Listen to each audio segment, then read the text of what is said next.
Hi there, and welcome to this lesson on simplifying radicals. As always, like this video if you find it helpful, subscribe for more math content, and check out the practice set for this lesson. It will be linked in the description and also linked at the end of the video. Always, always, always important to practice what you go over. I tell my students all the time, it's not enough just to hear and see something. You have to do something. Nobody goes out and takes their driving test only having heard and watched people drive a car. Like, you've got to do it yourself. Okay, so make sure you check out the practice set. This lesson is going to begin with a discussion on what are radicals, because vocabulary, as kind of dull and dry as it is essential. So if we're going to toss out this vocab word, we need to know what we're talking about. The symbol for radicals is this, okay? And if you've made it to Algebra 2, then I am confident that you have seen that symbol. That symbol is also called a root, and you might be familiar with that symbol being called a square root.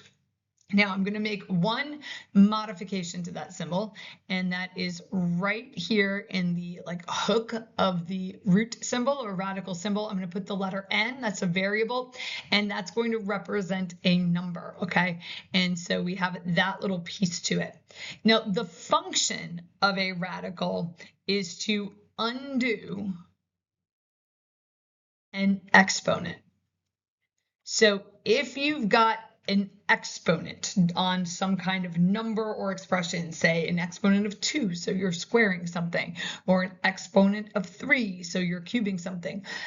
A radical is a way to undo that exponent and get back to the thing that was the base of the exponent, or like that the exponent, I guess, was operating on. That seems a little awkward way to phrase it. So let's take an example from square roots, because typically coming into Algebra 2, that's the radical that you're already familiar with, that you've already dealt with in Algebra 1, maybe even before Algebra 1. You encountered that symbol. So a square root will undo squaring. Okay, so the square root and the squaring. Now, in my classes, I will often hear my students use those expressions interchangeably. So I want to be really, really, really clear that they are not the same thing. Squaring something means to multiply it by itself. Square rooting will undo the squaring and take you back to whatever it was that was multiplied. So for example, if you take the number 5, okay, so that's like our starting number, and you square it, okay, so that becomes 5 times 5, or 25. Okay, now if you take the square root of 25, you will undo the squaring and come back to 5. The square root of 25 is 5. I'll do another example and I'll kind of write it out differently. The square root of 49. Okay, well, picture this. 49 is 7 squared. So if you're watching the screen, which you should be, this square root undoes this squaring. So it's like this symbol cancels out that symbol, and it brings you back to the 7. The square root of 49 is 7. So that's what square roots do. Now, I have not taught Algebra 1 in a while. I don't know how well that's getting explained. A lot of my students, like I said, I see a lot of students that will conflate those two vocabulary words, and they'll say squaring when they mean square rooting, and vice versa, or do some kind of funky things when they're taking the square roots. So I will see a lot of the time something like this. I'm going to clearly label this. This is an error, okay? So don't do this. But I will see a student do this, and they'll tell me that the square root of 49 is the square root of 7. Okay, and so they're not getting rid of the square root symbol when they are taking the square root. So the square root is an operator, and what that operation does is it undoes the squaring and will bring you back to where you started. So the square root of 49 is 7. Now, what is a little bit more puzzling is, I would say about 8 times out of 10, if I ask a student verbally what is the square root of 49, I will get the verbal answer 7. But then when the student writes it on the page, they write it with the square root. So that is a little bit of a tip off to me that we're not quite understanding what that symbol does, how we should talk about that symbol, and so forth. So hopefully this clears it up a little bit for you, like what the square root is doing. Now, the index of the radicals. So I've already alluded to the index. This little n right there, that is called the index of the radical. And what does that do? It actually tells us which exponent the radical undoes, because we obviously have a lot of exponents, okay? So you can have exponent 2, and exponent 3, and exponent 4, like all kinds of exponents. It tells us which exponent the radical is going to undo. Now, what if you don't see one? What if you don't see an index? If you don't see an index, you assume it is 2. So if you just see that, you assume that, okay? And that's why the symbol by itself is called a square root, because it undoes squaring. Because when my arms, like I talk with my hands all the time, so I'm sitting here at my desk and my hands are moving around. I don't have the camera on, so all my hand gestures and facial expressions are just all totally wasted. It's a shame. All right, so we've got, you assume it's a 2. So if you don't see an index on there, you assume it is a square root and that the symbol will undo squaring, which you already knew because you were already familiar with square roots. Just now we're being very explicit about it. So we're going to have other numbers in there that undo other kinds of exponents. And we're going to assume if we don't see one that it is a 2. All right, so what we're going to look at now are just some examples of how radicals work. Now, I know the lesson is about simplifying radicals, and you're like, why haven't we gotten to that yet? Well, if you don't understand how they work, then the simplification process is just going to be another set of random steps that you're trying to memorize. And if you don't simplify radicals for a while, you're going to forget those steps. So we really want to understand how radicals work, and then the process is going to make more sense. So we mentioned that radicals work by undoing an exponent. So on the left-hand side there, we're just going to look at some examples. So if you have a cube root, okay, so that's called a cube root of, say, 5 to the 3rd power. This cube root is going to undo that cubing and leave you with a 5. Ta-da. Now, you could also see, like, say, the 4th root of 2 to the 4th power. So the 4th root undoes the 4th power, leaving you with a 2. And I don't know why I did this, like the 10th root. Now, honestly, if you see a 10th root, just head the other way, okay? So the 10th root undoes the 10th power and leaves you with a 9. Now, unless the 10th root is that kind of power, okay? It's like that kind of problem. So 10th root, you're going to undo something to the 10th power. So that's the radical undoing the exponent. Now, when you have these pairs of operations that undo each other, say like adding and subtracting, it works both ways. So adding undoes subtracting and subtracting undoes adding, right? So they kind of work the same way. Multiplying undoes dividing, dividing undoes multiplying. So if a radical undoes an exponent, then it is true that an exponent can undo a radical, right? Like it would go both ways. So what would that look like? That would look something like this. If you had the square root of 3 and then you squared it, you would have the square root and the squaring, and of course these undo each other, and you would have the 3. And that would work for other kinds of radicals. So if you had the cube root of 4 and then you cubed it, the cube root and the cubing are that pair of operations that undo each other, and you will be left with the 4. And so you're not going to like try to cube the 4, like you're not doing anything like that. Just the cube root and the cubing undo each other. And I had one more. I had the 5th root of 6. You raise that to the 5th power and you will get 6. So that's how radicals work. Now, what that does is that takes in less than 10 minutes what you knew about square roots, and now we have basically broadened that out to essentially an infinite number of roots that that you can have. All right, so simplifying radicals. Title of this lesson is simplifying radicals. And so we want to make sure we're clear on that. If you see in the directions, simplify this radical, what exactly is it that you are being asked to do? Well, simplifying radicals means to get the smallest expression possible under the radical. Now, you've probably done some simple simplification of radicals. So you might know that the square root of 8 simplifies to 2 root 2. Or you could say 2 radical 2 or 2 square root 2, how you might say that out loud.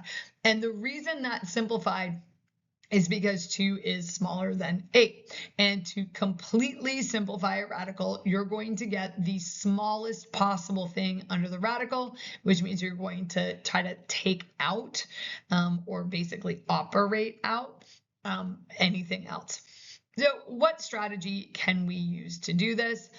We are going to use a strategy here which involves getting the prime factorization to find the expressions that will be undone by the radical. So I'm going to show you a couple of examples that involve just numbers. Probably going to hate me for it, so I'm sorry in advance. And then we'll look at some ones that have variables, and those are usually much better for students. So taking a look at the first one here, we got the cube root of 135. Okay, now the strategy here is we are going to take that 135 and find the prime factorization. That is honestly the hardest part of the entire process, is breaking down that 135. So this is where knowing divisibility rules can come in handy. So I'm going to write the 135 here, and I know that that ends in a 5, so I know that it is divisible by 5. So I'm going to grab a calculator and I do 135 divided by 5, and I get 5 times 27. And now I'm going to keep that 5 there. That 5 is one of my factors. And over here, I recognize that 27 is 3 times 9. And then I'm going to keep the 3 and the 9 factors into 3 times 3. And that's what's called the prime factorization. It's when you take the number and you break it down as much as possible. There will be shortcuts you can take to that. Okay, when you have like squares or cubes like compounded on top of each other, you don't have to get it down to the prime factorization to get what you want out of it. But this is a strategy that is essentially foolproof, and it's actually pretty good for your number sense to make yourself do that factoring out. It is part of your scratch work. It's the kind of thing that you would put on the margin. So what I'm going to do now is take that prime factorization and rewrite this as 5 times 3 times 3 times 3. And when I do that, what I see right there is 3 to the 3rd power. So this is the cube root of 5 times the cube root of 3 to the 3rd power. Or if you want to like write that all as a single expression, you can, because at this point in my video making, I have not gone over the rules for multiplying radicals. So, all right. And what we know is that the cube root of 3 cubed is 3. Okay, because the cube root and the cubing undo each other. So this piece of it simplifies to just a 3. That 3 comes out, and you're left with 3 cube root 5. So notice how I said that out loud, 3 cube root 5. You might hear 3 cube root of 5 or 3 times the cube root of 5. That is multiplication there. So those are the ways you can see it or hear it. And we have successfully simplified the cube root of 135. Now, what you can get good at as you practice with these is you can recognize, oh, here's my cube like that, and just basically skip like down to the next step. Okay, next one is the square root of 200. And you might know how to do this one from knowing how to simplify square roots anyway, but we'll take a look at this strategy. So 20 times 2. Now, I recognize that as an even number, so I'm going to go with 2 times 100. And 100 would go into 10 times 10. And right there, you can stop. Okay, because 10 times 10 is a square. This is a square root, and so like we're good with that. Now, I'm just debating here on the fly. Like, should we take it further so you can see how it works? Let's do it. Let's do it. Each of these factors into 2 times 5. So when you do the prime factorization, you're going to have, and what I'm going to do when I rewrite it is I'm going to group all the like factors together. So essentially, I just switched those two around. That's all multiplication, and 5 times 2 is the same as 2 times 5. So when I go to write the prime factorization, I'm just writing everything that's the same together. And what we notice there is we actually have a 2 squared and we have a 5 squared. So we have the square root of 2 squared and 5 squared. Well, I know that the square root of 2 squared is 2 and the square root of 5 squared is 5. So these two pieces right here simplify to just 2 times 5, and then I have a square root of 2 still left underneath, and 2 times 5 is 10. Now, I could have gotten there faster. You're like, why did you do that? This lady's videos are messed up. You could have gotten there from here, where you had 2 times 10 times 10, and then recognize that that is 10 squared. We know that the square root of 10 squared is 10, and so the 10 would come out. And would that be faster? Yes, absolutely. However, there will be times when it's not that obvious, or when you have things that multiply together and don't actually make a perfect square. And so I thought it was worth it for you to see how this works. So, so you end up with the 2 and the 5, and then you just multiply them together once they're on the outside. Okay, now if you're like kind of freaking out, like, oh my gosh, we're 17 minutes into this video and we're that was a mess. So we say, well, what about variables? You just have to take my word for this. Many students find this part much easier. So when I test my students on this, they will generally do totally fine with the variables, and it's the number part that will tend to screw them up. So here we have the 4th root of 32 x to the 5th y to the 6th, and we're going to go ahead and do that prime factorization on the 32. I recognize that as being 2 times 16, but you might say like 4 times 8. Okay, 16 factors into 4 times 4, and then each 4 will factor into 2 times 2. So we basically have a ton of 2's there. If you went this direction, so I'm going over to the right side, if you went to 4 times 8, okay, you would then factor the 8 into 2 times 4, and then the last 4 would go into 2 times 2, and notice that you land at the same spot. That's the beauty of prime factorization. Even if you take a different root at the beginning, it will land you in the same spot. So we have a bunch of 2's there. So let's go ahead and write this out. And what I tell my students is that this gets really long, but only for a second. Okay, so we have 5 2's. So we have 5 2's there, and then I have 5 x's, and then I have 6 y's. So it looks pretty awful, but it's only going to look awful for like a second. So we've got in there. Now, remember, this is a 4th root. So I am looking for things to the 4th power. And lo and behold, right there, I have a 2 to the 4th power. Right here, I have an x to the 4th power. And right here, I have a y to the 4th power. So in this slide, because we've done a couple of these, I'm not going to go and rewrite it as 2 times 2 to the 4th times x to the 4th times x times y to the 4th times y times y. Okay, we're not going to do that. I think you are capable of seeing, okay, we're going to do the 4th root of 2 to the 4th. What is the 4th root of 2 to the 4th? That's 2. What is the 4th root of x to the 4th? That is x. What is the fourth root of y to the fourth? That is y. Now, I still have my fourth root there, and we want to look and see, okay, what weren't we able to take the fourth root of? Well, I have a 2, I have an x, and I have a y times y, which is y squared. So still under there is 2x y squared, and that simplifies it because we have gotten the smallest expression possible underneath the radical. Make sure you don't drop the index. That's a common mistake that my students make, is dropping the index. All right, and there you go. So it gets like really like long, but only for like one line. All right, moving on to the next one. We have 8. So let's go ahead and get that prime factorization. That's 2 times 4. And 4 is 2 times 2. So I have my one line that's going to be awful, but we'll have 2 times 2 times 2. And then I have 6 x's and then 5 y's.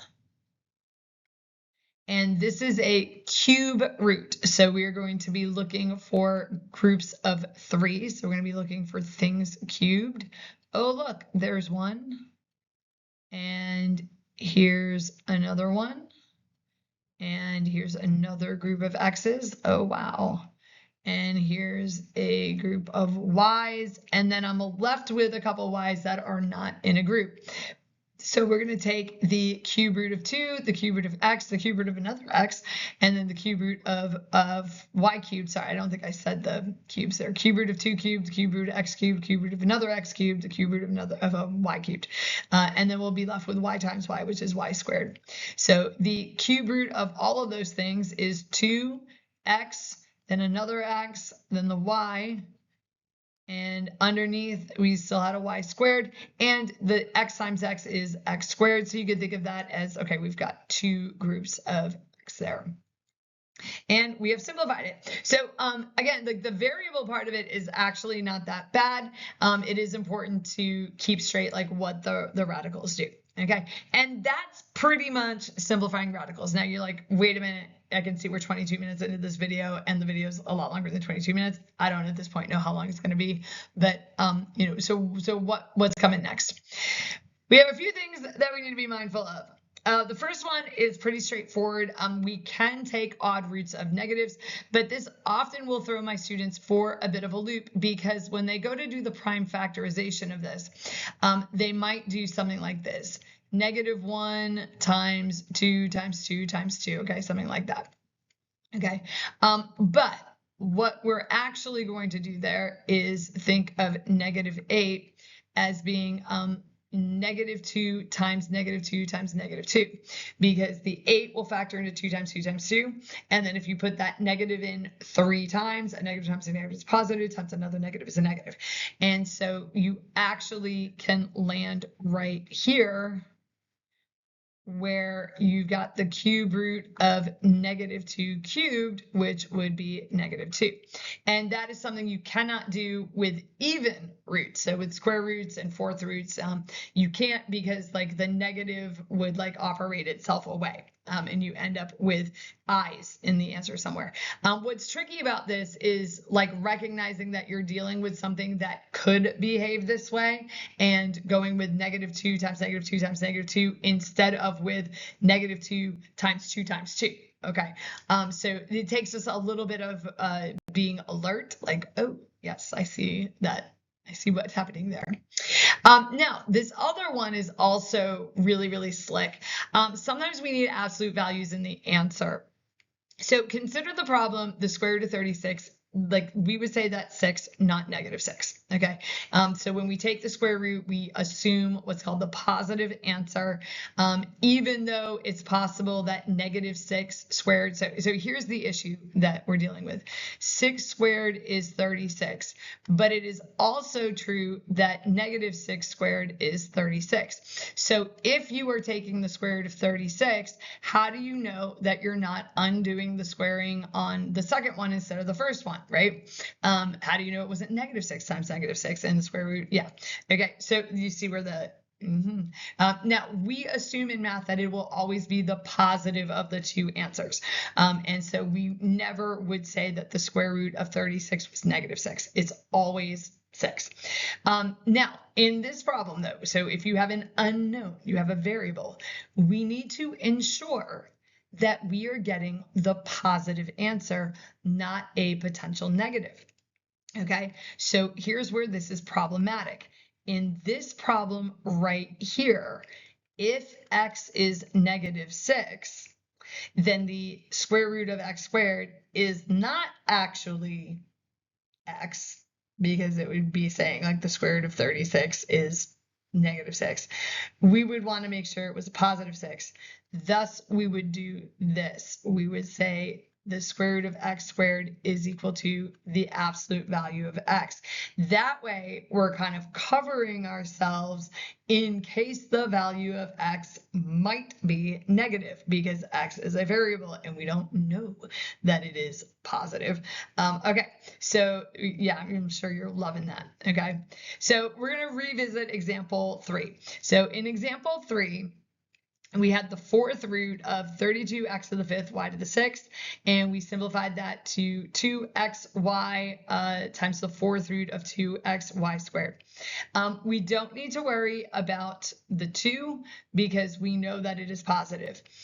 But we do need to worry about the x and the y, because if x happens to be some kind of negative number, like we don't know about, then we don't want the 4th root of that to be negative. And so what we need to do is put parentheses around that and make sure that we are taking the positive root. All right. Now, they like put that combined with the, hey, we can take like odd roots of negatives and get a negative out, and then you get this and like your head scrambles. And like, wait a minute, like I was totally with you up until minute 22, and now the wheels have fallen off. So when is this last thing an issue? When is this last an issue? Okay, so when do you need to worry about absolute values? When the answer to an even root might possibly be negative. Okay, so you want to be alert. It does not affect odd powered roots. Okay, so it's not going to affect cube roots or 5th roots or 7th roots, but it can be an issue with square roots and 4th roots. Okay, because of the potential like negative. Many teachers do not make an issue of this, but it is good to know in case you see it and your teacher requires them. Now, an example, like if you had something like this and the answer was like 2x squared y square root 3x or something, in something like this, because it was a square root, okay, we want to be careful. The 2 is positive. I don't have to worry about the x squared because the x squared is positive, okay, because even if x is negative, the x squared would be positive, but we would be concerned about it with the y, and so we put the absolute value on the y. Now, again, many teachers do not make an issue of this. So it's possible that you've watched this video and you're thinking, well, my teacher never said anything about that. Okay, then your teacher's not making an issue of it. Typically with my students, I will make sure that I show them this, I explain it to them, but then I'm like, I'm not going to take off points for this. Okay, this is just kind of one of those hiccupy things that like a pure mathematician would be concerned about. We do need to address it, but you might see it. So it's the kind of thing you might see those absolute values pop up in an answer key. You might see them pop up on the SAT, and you might have a teacher that does require them because of the level of math that you're taking. So I did want to make sure that I covered that. All right, don't forget, like and subscribe if you found this lesson helpful. Drop a comment or question to engage, and be sure to check out the practice set and the other videos on the channel. I hope to see you in a future video.